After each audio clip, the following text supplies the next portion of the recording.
Recording studio Sheohar.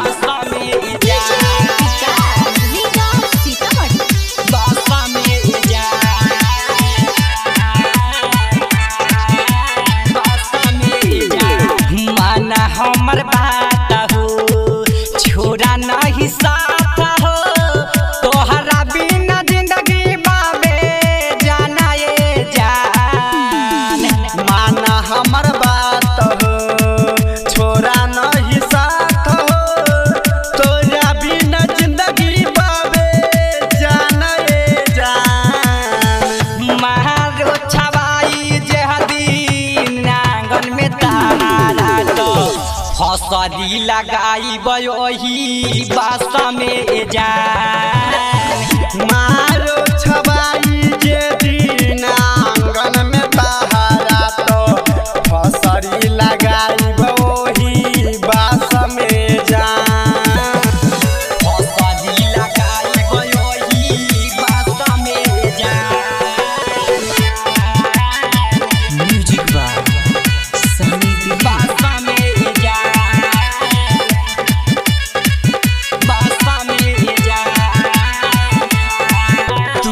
हौ जान जिंदगी तू ही आरमान हो तोहरे के मनले रहनी दुनिया जहान हो।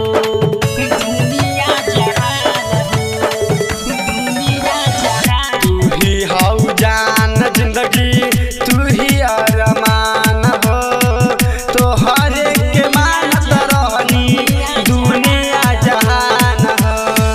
छोड़ी दातुरी तके समझा पीरी तके तहरा बिना जिंदगी बाबे जाना ये जान। मारो छबाई जे दिन आंगन में तारा तो फसरी लगाई वही बास में जान।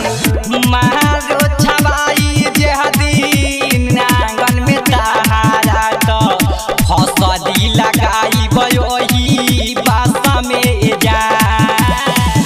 फसरी लगाई वही बासा में जान। Goswami digital recording studio Sheohar. बासा में जान। बासा में जान। व्याकुल ई मनवा हरदम सोचे ही बात हो याद बोरिया बे कइल फोना बाप बात हो। फोना बाप बात हो बात हो। व्याकुली मनवा हरदम सोचे है बात हो याद बरिया बे कइल फोना बापर बात हो।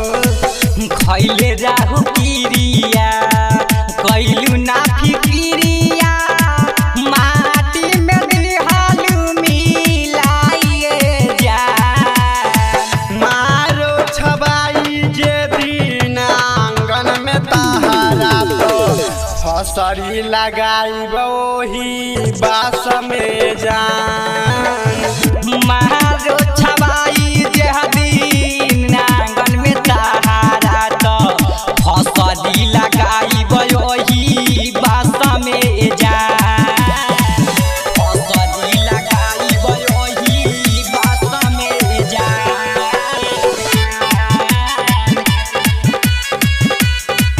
बासा में जान। बासा में जान।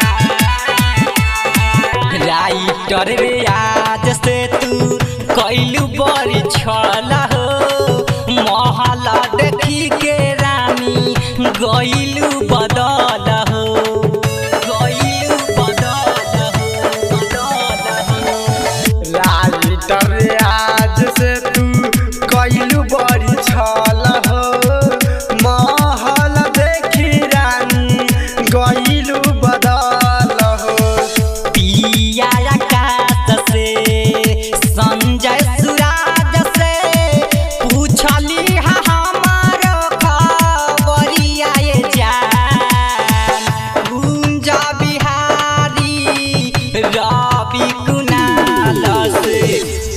पूछली हमर खबरिया जान मारो छबाई जे दिन आंगन में तहरा तो फसरी लगाई वही बास में जान माना हमर बात हो छोरा नहीं साथ हो तोहरा बिना जिंदगी बाबे जाना ये जान माना हमर बात हो छोरा नहीं साथ हो तोरा बिना जिंदगी बाबे जाना ये जान मारो छवाई जे दिन आंगन में तारा तो फसरी लगाई वही बास में जान मारो छबाई जे दिन आंगन में तहरा तो फसरी लगाई वही बास में जान Goswami Digital Recording Studio, Shivhar.